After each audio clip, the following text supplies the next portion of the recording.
বিমানবন্দর রেল স্টেশনে কুড়িগ্রাম এক্সপ্রেস ট্রেনে উঠতে গিয়ে পা পিছলে পড়ে গুরুতর আহত হন এক নারী যাত্রী।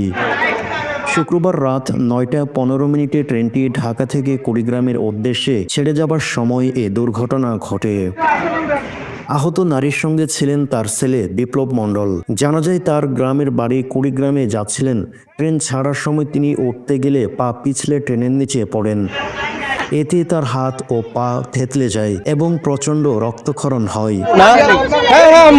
ঘটনার প্রত্যক্ষদর্শীরা জানান এসি বগির দরজায় থাকা এক আনসার সদস্য তাকে উঠতে না দেওয়ায় তিনি পাশের বগিতে উঠতে গিয়ে দুর্ঘটনার শিকার হন। আহত নারীকে তাৎক্ষণিকভাবে স্থানীয়দের সহায়তায় সিএনজি যুগে হাসপাতালে নেওয়া হয়। তবে অভিযোগ রয়েছে রেলওয়ে, পুলিশ ও জিআরপি কিংবা স্টেশনের দায়িত্বপ্রাপ্ত কোনো কর্মকর্তা ঘটনাস্থলে সহযোগিতার জন্য আসেনি। ঘটনাটি রেল কর্তৃপক্ষের অবহেলার বিষয়টি স্পষ্ট করে তুলে বলে অভিযোগ স্থানীয়দের। না, রোগীটা সে যখন পড়ে গেছে আর তো উঠানো দরকার ছিল। আমি হাত দিতে পারি না তো। আপনি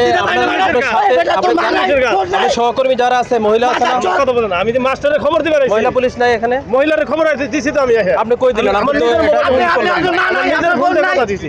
আমার নিজের ফোন দিয়ে আপনি তো চলে আসলেন এখানে, এরিয়া চলে আসলেন। উনি কিভাবে চলে আসলো? দেখি আসলে মাথা আমার নিজের ফোন দিয়ে কথা দিছি। 200 টাকা প্রত্যক্ষদর্শী কি বলতেছে? কথা বলি আমি, ওনার সাথে কথা বলছি, আমার ফোন দিয়ে কথা বলছি না। না, এটা ঠিক হয় না। আপনি তো খবর দিবেন আগে, আপনি তো এখানে এসে দাঁড়িয়ে আছেন। আপনার তো একটা দায়িত্ব আছে, আপনার একটা দায়িত্ব আছে কিনা?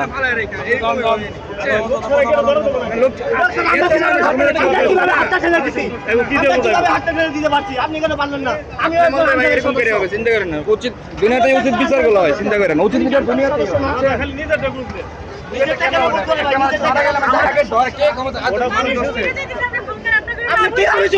আপনি মহিলা পুলিশকে খবর দিবেন।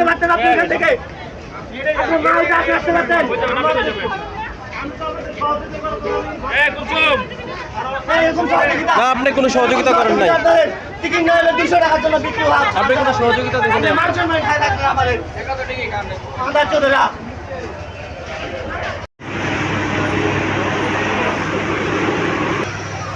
যখন হচ্ছে ওদের মহিলাটা এখানে পড়ে যায়, আগেই কিন্তু হচ্ছে ওটা দৌড়াদৌড়ি করতেছে, যারা ওই যে সামনে ছিল, সামনের বগিতে যারা অ্যাটেন্ডেন্ট ছিল, ওরা কিন্তু মানে উনি উঠতে যাচ্ছে কিন্তু ওনাকে উঠাচ্ছে না। ওনাকে উঠা না উঠাতে ট্রেন ছাড়ে দিচ্ছে। ট্রেন যাওয়ার পরে উনি পিছনের বগিতে ওঠার চেষ্টা করছে, আর স্লিপ করে উনি মনে হয় নিচে পড়ে গেছে। আমরা সবাই ধরছি, ওনার ছেলে এবং আমরা যারা আশেপাশে ছিলাম সবাই ধরছি, কিন্তু করে কোনো লাভ হইল না, কারণ ওনার বডি বেশি খেলার কারণে স্ট্রেস কম ছিল, পানি দিয়ে চলে গেছে। রেলওয়ে পুলিশ কোনো সহযোগিতা করে নাই? না, রেলওয়ে পুলিশ বলেন, আনসার বলেন, যা একটা আনসার ছিল, উনি আবার এখান থেকে একটু ধরবে কি ইয়ে করবে, ওনার কারণে কিন্তু হচ্ছে উনি উঠতে পারে নাই। উনি আবার এখান থেকে দৌড় দিয়ে সোজা চলে আসে। তারপরে এখানে পুলিশ বলেন, প্রশাসন বলেন, কেউ কোনো কিছু এখানে ছিল না, তারা তাদের মতোই ছিল। আমরা এখানে যারা কোথায় ছিল ওদেরকে আসলে ধন্যবাদ দেওয়া দরকার। ওনারাই হচ্ছে ওনাদের ভ্যান গাড়িটা এখানে নিয়ে যায়, ওরাই ফেলে গাড়িটা মানে গেট অফ দিয়ে নিয়ে আসছে। ধন্যবাদ।